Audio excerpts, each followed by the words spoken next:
Hi friends. Welcome है एक बार फिर से हमारे एक नए चैप्टर में। तो आज का हमारा जो चैप्टर रहेगा वो रहेगा हमारी 7th क्लास की पॉलिटिकल साइंस की जो सीक्वेंस हमने चला रखी है उसका चैप्टर नंबर 6 है एनसीईआरटी का, जिसका नाम है नगर प्रशासन। इससे पिछले चैप्टर में हमने गांव के प्रशासन के बारे में समझा। एक तो गांव का सरकार कैसे चलती है गांव में, और प्रशासन कैसे चलता है, पटवारी के बारे में समझा वहाँ, और पुलिस थानों के बारे में समझा। इसमें हम नगर पालिका या जो नगर का प्रशासन कैसे चलता है उसके बारे में समझेंगे।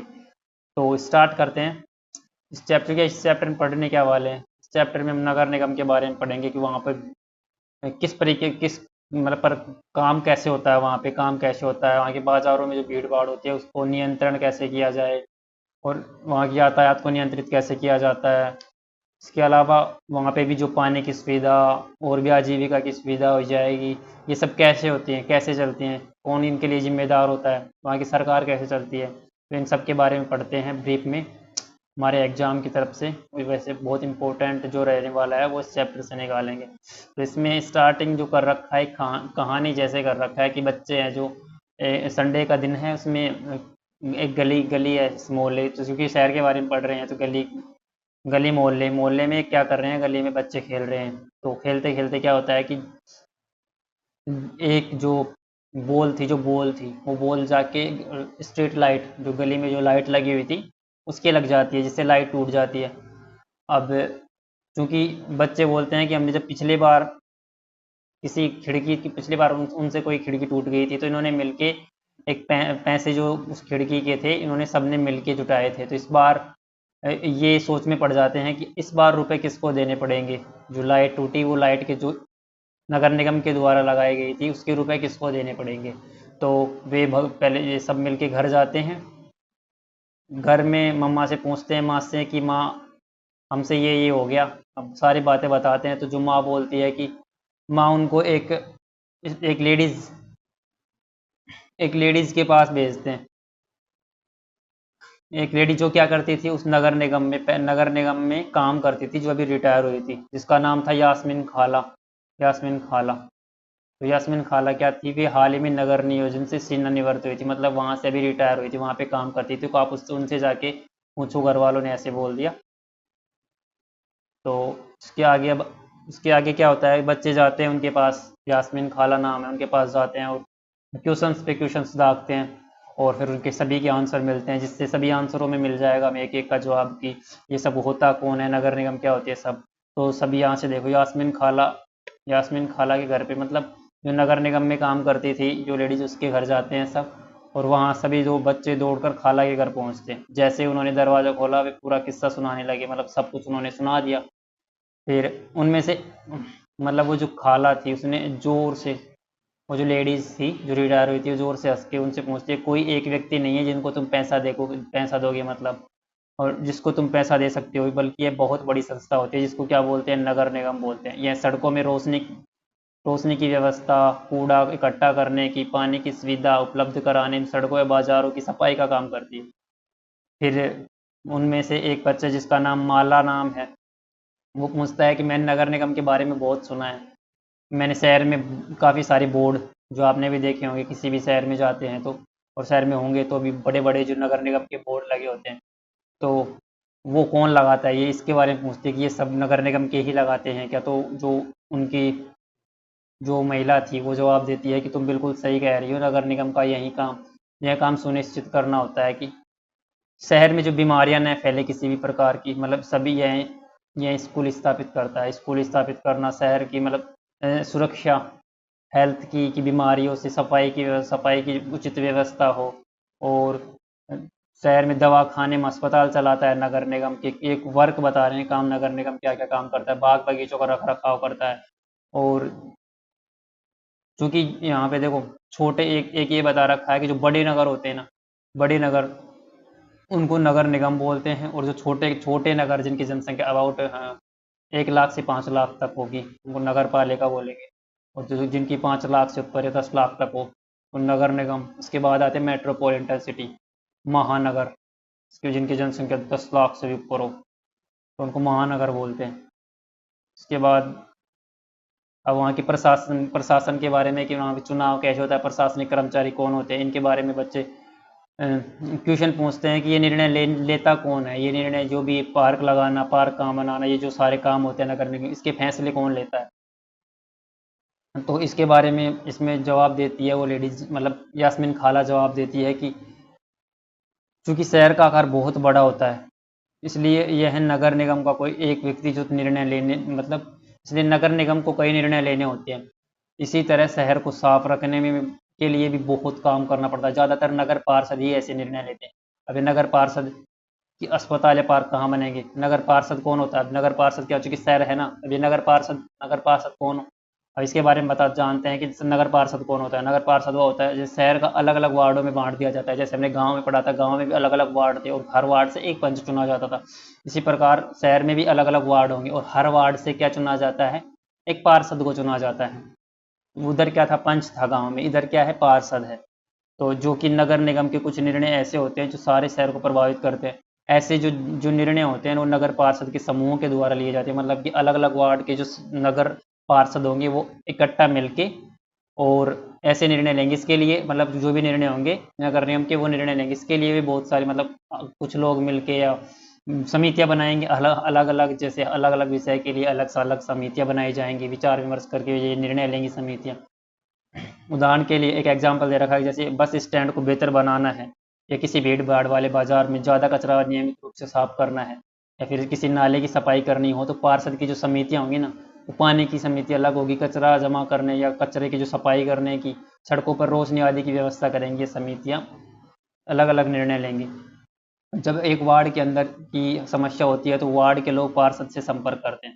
मतलब अगर आपके वार्ड में कोई भी प्रॉब्लम आती है तो आप किससे संपर्क करोगे, आप वार्ड के पार्षद, मतलब अगर पार्षद से संपर्क करोगे, वो पार्षद क्या करेगा, वो अपनी बात को आगे रखेगा, अपने अधिकारियों से मदद लेगा, मतलब आगे बात रखेगा और आपकी जो बात होगी, आपकी जो परेशानी होगी उसको सॉल्यूशन करवाएगा। जहाँ पार्षद की समितियाँ विभिन्न मुद्दों पर निर्णय लेने का काम करते हैं, वहीं उन्हें लागू करने का काम आयुक्त या कमिश्नर का होता है। कमिश्नर क्या होता है, जो प्रशासनिक कर्मचारी होते हैं। अब वो जो निर्णय लेते हैं, ये सारी जो भी समितियां निर्णय लेती हैं, जो पार्षद निर्णय लेते हैं, अब इनको लागू कौन करवाता है, इनको लागू करवाते हैं, इसका काम कमिश्नर, इसको आयुक्त भी बोलते हैं, ये प्रशासनिक कर्मचारी करते हैं। आयुक्त एवं प्रशासनिक कर्मचारी की नियुक्ति कौन करता है, सरकार के द्वारा इनकी नियुक्ति की जाती है। सरकार के द्वारा नियुक्ति मतलब जैसे हमने गाँव में पढ़ा था, ग्राम ग्राम के जो स्थानीय सरकार में पढ़ा था कि वहाँ पे एक सचिव होता है जो क्या करता है, जो भी सर जो ग्राम सभा ग्राम पंचायत निर्णय लेती है उनको लागू करवाता है। उसी प्रकार यहाँ पे जो आयुक्त एवं प्रशासनिक कर्मचारी जो होंगे ना, वो सरकार के द्वारा नियुक्त किए जाते हैं। जबकि पार्षद निर्वाचित होते हैं, मतलब पार्षद हर वार्ड में आप वोट दे के पार्षदों को चुनते हो। तो नगर निगम के निर्णय कैसे लिए जाते हैं, इनमें से एक रेहना ने सवाल पूछा कि कैसे वह कभी सोचना बंद ही नहीं करती। तो वो यास्मीन खाला ने जवाब दिया कि सारे वार्डों के पार्षद मिलते हैं और सम्मिलित रूप से राय बना के एक बजट बनाया जाता है। बजट में क्या होता है, बजट मतलब कि एक पैसों का, मतलब कि कहाँ कितने रुपए खर्च करना है, कहाँ से रुपए आएंगे, मतलब एक वो पूरी एक लिस्ट बनाते हैं कि कहाँ से पैसे आएंगे, कहाँ कितना खर्च करना है। तो ये समितियाँ मिलकर करती हैं, मिलकर बनाती हैं ये बजट। और इस बजट को, इसमें जितने पैसे आते हैं वो जितना खर्च करना है उस हिसाब से ये अलग अलग क्षेत्र में उनको क्या कर देते हैं, खर्च कर देते हैं। पार्षद यह प्रयास करते हैं कि वार्ड की विशिष्ट ज़रूरतें परिषद के सामने रखी जाए। मतलब आपके वार्ड का जो पार्षद होगा वो आपके वार्ड में जो समस्याएं होंगी उनको आप जो सभी मिलके एक परिषद समिति जो बनाते हैं उनमें रखे, अपनी बात को रखे ताकि सॉल्यूशन हो सके अपने वार्ड को। तो सभी पार्षद क्या अपनी जो भी ज़रूरतें होंगी ना वो परिषद के सामने रखते हैं। फिर ये निर्णय प्रशासनिक कर्मचारी द्वारा क्रियान्वित किया जाता है। इसके बाद में अब इनको फंड कहाँ से मिलता है, नगर निगम को, नगर निगम के पास पैसा कहाँ से आता है। नगर निगम के पास पैसा आता है, एक तो कर से आ जाता है। कर क्या होता है, वह राशि जो सरकार द्वारा उपलब्ध कराई गई सुविधाओं के लिए हम सरकार को देते हैं। मतलब सरकार ने पानी हमें उपलब्ध करवाया तो हम पानी के लिए टैक्स, बिजली के लिए कर, जो बिजली के एवज में जो रुपए देते हैं जिसको बिल बोलते हैं, वो कर के रूप में होता है। तो एक तो टैक्स से वसूली हो जाती है, थोड़े बहुत पैसे आएंगे किससे, टैक्स से। इसके अलावा जिन लोगों के घर होते हैं, मतलब जिनके पास संपत्ति होती है ना, बहुत ज़्यादा संपत्ति होती है ना, उनको भी टैक्स देना पड़ता है घर पर। जिसके पास जितना बड़ा घर होता है उतना उतना ज़्यादा पैसा, लगभग 25 से 30% पैसा संपत्ति से आ जाता है। दो दो हो गए, एक तो कर से जो बिजली पे पानी पे हम देते हैं बिल, वो उससे आ जाएगा। एक आ जाएगा जो घर, जिसके जितने बड़े घर, जिसके पास जितने ज़्यादा पैसे होंगे उसको उतना ही ज़्यादा टैक्स कर देना पड़ेगा, कुछ कुछ देने पड़ेंगे, मतलब कुछ रुपए देने पड़ेंगे सरकार को। और इसके अलावा आप पढ़ोगे तो पढ़ने पे पैसा लगता है, शिक्षा पर जो कर लगता है, अगर आप दुकान या होटल चलाते हो तो उस पर भी आपको टैक्स देना पड़ता है, कर देना पड़ता है। और आप सिनेमा में मतलब मूवी देख पा जाओगे, मतलब अगर मूवी देखने के लिए जाओगे तो वहाँ पे क्या होता है, वहाँ पे जो टिकट लेना पड़ता है उसमें भी आपका टिक कर लगता है। तो और कुछ लोग डोनेशन, मतलब कुछ लोगों के पास पैसे बहुत ज़्यादा होते हैं तो वो दान भी कर देते हैं। इसलिए अब देख, यही मतलब इतनी जगहों से क्या प्राप्त होता है हमें, जो फंड प्राप्त होता है इतनी जगहों से प्राप्त होता है। इसके अलावा इसके अलावा इस बात, एक शंकर नाम का एक लड़का, उसने क्वेश्चन पूछता है कि अगर शहर तो इतना बड़ा है, इसकी देखभाल के लिए बहुत लोगों की ज़रूरत पड़ती होगी ना, तो खाला तब तो नगर निगम के ढेर सारे लोग काम करते होंगे।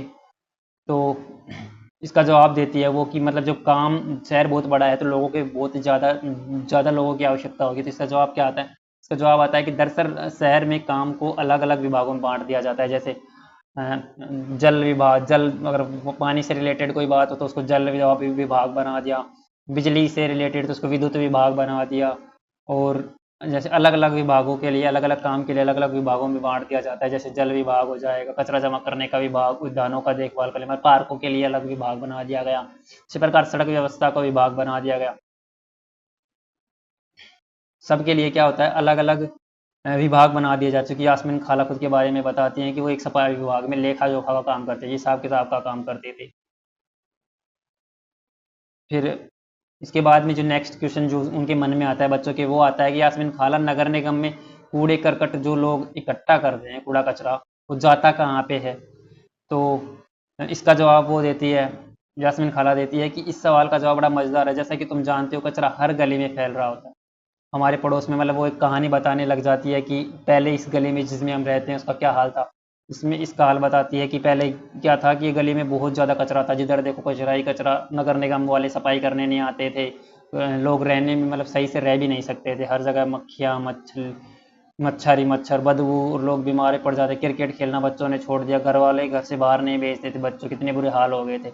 लेकिन फिर किया क्या लोगों ने, क्या किया लोगों ने ना, अपनी बात रखने के लिए मतलब औरत इकट्ठा हुई, और उन्होंने क्या किया, उनकी एक लीडर बन गई, कौन, गंगाबाई। गंगाबाई उनकी एक लीडर, मतलब उनमें से एक जो थोड़ी जानकार ज़्यादा थी, तो उन्होंने क्या किया, विरोध करना स्टार्ट कर दिया सरकार के खिलाफ, मतलब सफाई के लिए। तो गंगाबाई ने महिलाओं के एक छोटे से समूह को इकट्ठा किया और पार्षद के घर पहुंचे, मतलब गली, क्योंकि वो एक गली की बात हो रही थी, तो वे अपने अपना जो पार्षद था अपने वार्ड का, उसके पास जाती हैं। अब पार्षद के सामने जाके उनके उसके घर के सामने विरोध करते, मतलब अ, तो नारे लगाती हैं, घर के साथ बाहर जाकर नारे लगाते हैं उनकी समस्या के बारे में। जब वार्ड आया, उनने पूछा तो उन्होंने सारी बातें बताई। पार्षद ने उन महिलाओं से वादा किया कि अगले दिन वे सभी जाएंगे कहाँ पे, आयुक्त जो, मतलब जो प्रशासनिक अधिकारी था, जो आयुक्त था, उससे मिलने के लिए जाएंगे, क्योंकि वो ही लागू करता था, सारे निर्णय वो लेता था। तो उससे मिलने जाएंगे। तो उन्होंने क्या क्या क्या कहा कि जितने भी घर हैं, जितने भी महिलाएं हैं, उनके या तो सिग्नेचर, एक जैसे वो देते हैं नोटिस, तो उस पे एक पेज जिस पे आपकी समस्या लिखी, और उस पे आप जितनी महिला और जितने घर वालों के आप जितने साइन करवा सको मोहल्ले में, उतने साइन करवा के पार्षद बोलता है कि हम आयुक्त के सामने जाएंगे, वहाँ धरना प्रदर्शन करेंगे। तो ये सब होता है। लोग क्या करते हैं, बच्चे वहाँ के जो भी रहते हैं, ये काम करते हैं कि जितने हो सके महिलाओं के दस्तक लिए गए, अंगूठे के निशान लिए गए। अगली सुबह बहुत बड़ी संख्या में महिलाएं, साथ में उनके पार्षद था और सफाई अभियंता, मतलब जो सफाई अभियंता थे वे भी उनके साथ हो गए, और नगर निगम के बाहर चले गए। बाहर जाके और वहाँ पे आयुक्त पूरे समूह से मिले, पर वे बहाना बनाने लगे कि नगर निगम के पास पर्याप्त ट्रक उपलब्ध नहीं है, जो कि बड़ी आसानी से काम नहीं कर रहे थे। तो उनमें से जो गंगाबाई थी, उन्होंने बोला कि अमीरों के लिए आपके पास ट्रक भी होते हैं, आपकी सफाई के लिए सारे बंदोबस्त, सारा सामान होता है, ये सिर्फ गरीबों के लिए नहीं होता। फिर आयुक्त का तो मुंह बंद हो गया ये सब बोलने के बाद कि अमीरों के इलाकों में इस कचरा उठाने के लिए तो आपके पास पूरे ट्रक वगैरह होते हैं, क्योंकि जो आयुक्त हैं, जो बहाने बना रहा था कि हमारे पास सफाई के लिए भी पर्याप्त ट्रक नहीं है। तो जो आयुक्त है उसने जब ऐसा बोलने के बाद कि आप अमीरों के लिए, आपके लिए ट्रक भी हो जाते हैं अमीरों के मोहल्ले में, इसके बाद में क्या होता है कि आयुक्त को चेतावनी भी दी गई, मतलब आयुक्त ने हाँ कर दिया कि हम फ़ौरन इंतज़ाम करते हैं। सफाई करवाते हैं आपकी गली की, तो और ये चुनौती दे के आई उसको, मतलब चेतावनी वार्निंग दे के आई कि अगर 2 दिन के अंदर काम नहीं हुआ तो नगर निगम के सामने बहुत बड़ी महिला, मतलब बहुत सारी महिलाएं आएंगी और धरने पे बैठ जाएंगी। तो इसके बाद क्या होता है, इसके बाद में क्या होता है, गली की सफाई भी हो जाती है, और गली की सफाई भी टाइम टू टाइम होने लग जाती है, और गली की सुरक्षा, मतलब ये हो जाता है कि अगर आपको कोई अधिकार नहीं मिल रहा, आपकी अगर समस्या नहीं सुनी जा रही, तो आप आप जाके, आप उनके पास जाके आप अनुरोध कर सकते हो, और अनुरोध से नहीं माने तो आप धरना कर सकते हो, धरना प्रदर्शन कर सकते हो, तो आपकी बातें सुनी जाएंगी। अगर तो 2 ही दिन तक कुछ, मतलब इसके बाद ये बोलते हैं कि 2 दिन तक ऐसा कुछ नहीं हुआ, बड़े समूह में विरोध प्रदर्शन किया गया, मतलब कि ऐसे आसानी से नहीं माना। इनकी बात ये थी कि वो बस उन्होंने कह के छोड़ दिया एक बार के लिए, लेकिन वो नहीं माने तो फिर बहुत बड़ी संख्या में महिलाएं गई, विरोध प्रदर्शन हुआ। अब महिला की जो मोहल्ले की सफाई है ना, वो टाइम टू टाइम हो रही है, ये इन्होंने ऐसा कहा। खाला ने सेनानिवृत्त होने के बाद क्या क्या बदला, मतलब कि ये बताती हैं कि पहले जो था, पहले जब वो खाला यास्मीन, खाला यास्मीन जिसके पास से क्वेश्चन पूछ रही थी, वो जब काम करती थी तब बहुत सारे लोग सफाई का काम करते थे। लेकिन अब क्या होता है, अब है ना, कचरा उठाने वालों, कचरा उठाने और उसे ठिकाने लगाने के लिए निजी ठेकेदार रख दिए गए, मतलब निजीकरण हो गया। निजीकरण मतलब सरकार ने कुछ लोगों को हायर कर लिया, कुछ लोगों को बुला लिया और उनको ठेके पे दे दिया कि आपको भाई इस मोहल्ले की सफाई करनी है। अब क्या होता है, पहले जो सरकारी काम करने वाले थे वो बहुत ज़्यादा, क्योंकि उनकी फिक्स पेंशन हो जाती थी, तनख्वाह फिक्स हो जाती थी, तो काम इतना अच्छा नहीं करते थे, वो आलस से ज़्यादा करते थे क्योंकि उनकी तनख्वाह तो फिक्स थी। अब क्या होता है, ठेके में दे दिया, निजी वाले मतलब ऐसे प्राइवेट हाथों में दे दिया, तो ठेकेदार क्या करेगा, बहुत अच्छा काम करवाएगा, क्योंकि उनको पैसे ये शर्तें पे दिए जाएंगे काम के हिसाब से कि आप अगर अच्छा काम करवाओगे तो, क्योंकि उनको और भी ठेके लेने होते हैं आगे के लिए और भी काम, तो वे बहुत जल्दी और बहुत अच्छा काम करवाते, इसलिए निजीकरण कर दिया गया। और निजी ठेकेदार जिन मजदूरों को कचरा जमा कराने या उठाने का काम करते हैं, उन्हें बहुत कम पैसा देते हैं, क्योंकि लोग क्या करते हैं, अपनी आजीविका के लिए बहुत कम पैसों के लिए भी काम कर देते हैं सफाई। उन मजदूरों की नौकरी अस्थायी होती है, कचरा उठाने का काम काफ़ी खतरनाक होता है, अक्सर उनके पास अपनी सुरक्षा साधन में नहीं होती, मतलब कि वो बिना कुछ सेफ्टी के, बिना कुछ पहने वो सीधे नाले में उतर जाएंगे, गंदगी में उतर जाएंगे, क्योंकि उनके पास पर्याप्त जो सामान नहीं होते, जो जबकि अगर आप सरकार की तरफ से काम करते हैं, क्योंकि वो काम करेंगे तो उसके लिए सेफ्टी की भी पूरी बंदोबस्त होता है। तो निजीकरण से बस एक ये नुकसान है, और पैसे भी बहुत कम मिलते हैं। कई कई बार क्या होता है, कई कई बार उनमें बहुत सारी गंभीर बीमारियां फैल जाती, कई कई बार डेथ तक हो जाती है, लेकिन कोई नहीं पहुंचता। इसके बाद मतलब कि सभी बच्चों को जो भी थी, जो जो समस्याएं थी, उन्होंने ये सारे क्वेश्चन पूछे। हमने जाना कि अभी तक हमने जाना कि पार्षद के बारे में, वहाँ काम वगैरह कैसे होता है, नियुक्त मतलब कि फाइनल जो लागू करने का काम कौन करता है, आयुक्त प्रशासनिक कार्य करता है। इसके अलावा इसके बाद क्या करते हैं, बच्चे जाते हैं, बच्चे बच्चे मतलब सारे क्वेश्चन पूछते हैं, पूछ के वो चलने लगते हैं। इसके बाद में वो पूछते हैं कि मतलब कि घर में उनके डस्टबिन रखे हुए थे 2, तो उन डस्टबिन के बारे में पूछते हैं कि क्या ये भी उनके जो ग्रुप बनाया गया था लेडीज़ के, उनमें से गंगाबाई का सुझाव था क्या? तो यास्मीन खाला जवाब देती है, नहीं ये कूड़ेदान है ना, ये सिर्फ नगर निगम ने ही सुझाव दिया था, मतलब जो नगर निगम है उसने सुझाव दिया था कि खाने और जो मतलब अलग अलग डस्टबिन है कि जो गीला कचरा होगा जिसमें खाने पीने के सामान अलग जो गल जाते हैं, मतलब कि जैसे सब्जी वगैरह के छिलके वगैरह हो गए, तो ये सब्जी वगैरह के छिलके जो गल जाते हैं उनको एक कूड़ेदान में, और जो प्लास्टिक हो गए, कांच हो गए, निडल्स हो गई, सुई वगैरह जो आसानी से नहीं गलते हैं, उनको मतलब दूसरे जो डस्टबिन है उनमें डालने के लिए उन्होंने किसने सुझाव दिया था, नगर निगम ने। इससे क्या होता है, इसमें घर में एक तो कचरे की छटाई हो जाती है, उनके लिए भी थोड़ा काम आसान हो जाता है, और एक बीमारी वगैरह फैलने का भी इतना डर नहीं होता। बच्चों ने इन सारे सवालों के जवाब के शुक्रिया अदा दी और घर निकलने लगे। लेकिन जैसे ही वो निकले गली में, उनको याद है, गली में जैसे ही गए तो आज अंधेरा दिखा उनको कुछ, क्योंकि लाइट तो उन्होंने तोड़ दी थी पहले। भूल गए उन्होंने सारे क्वेश्चन पूछते पूछते, उनको पूछना तो ये था कि लाइट टूट गई, लाइट के पैसे किसको देने पड़ेंगे, लेकिन इस बात को ही भूल गए वो। तो जैसे ही उन्होंने गली में आए, गली में देखा तो अंधेरा हो रखा है, फिर अचानक से याद आई, फिर वापसी दौड़ के वापसी जाते हैं, फिर मुस्कुराते हुए एक दूसरे को देखा और वापसी घर की तरफ दौड़ पड़े, खाला के घर की तरफ दौड़ पड़े। एक एग्जाम्पल दे रखा है कि जो एक सूरत शहर, जो कि वर्तमान परिप्रेक्ष्य में देखें तो राइट नाउ जो कंडीशन है वो है कि जो भारत की क्लीनेस्ट शहर है ना, सबसे ज़्यादा साफ सुथरे शहरों में से एक सूरत शहर है, गुजरात का सूरत शहर। जो 1994 में जो जो सूरत शहर था ना, उसमें भयंकर प्लेग, इसकी हिस्ट्री बता रखा है कि जब 1994 में उसमें भयंकर प्लेग फैला हुआ था। सूरत भारत के सबसे गंदे शहरों में से एक था। लोग यहाँ पे जो होटलों का कूड़ा कचरा था वो यहीं नाली पे डाल देते, सड़कों पे फेंक देते थे, सरकारी कर्मचारी कूड़ा कचरा उठाने के लिए उसे ठिकाने लगाने में काफ़ी मुश्किल होती थी, मतलब कि बहुत ज़्यादा गंदगी थी इसमें। भारत के टॉप जो गंदे शहर थे ना उनमें से एक आता था, इसलिए इसकी वजह से क्या हुआ, बीमारियाँ फैली, प्लेग फैल गया, बहुत से लोगों ने अपनी जान गंवा दी। हवा किसके जरिए फैलता, जो प्लेग है ना, जो प्लेग प्लेग हवा के जरिए फैलता था। और जिन लोगों के प्लेग हो गया था उन्हें दूसरों से अलग रखना पड़ता था, मतलब जैसे कोरोना में अभी हमारे पास आता है, जिनके कोरोना हो गया उनको आप अलग रखोगे, वो संक्रमण वायरस होता था तो एक से दूसरे में, इसी प्रकार प्लेग के जरिए, इसके लिए क्या होता था, बहुत से लोगों ने अपनी जान गंवाई थी।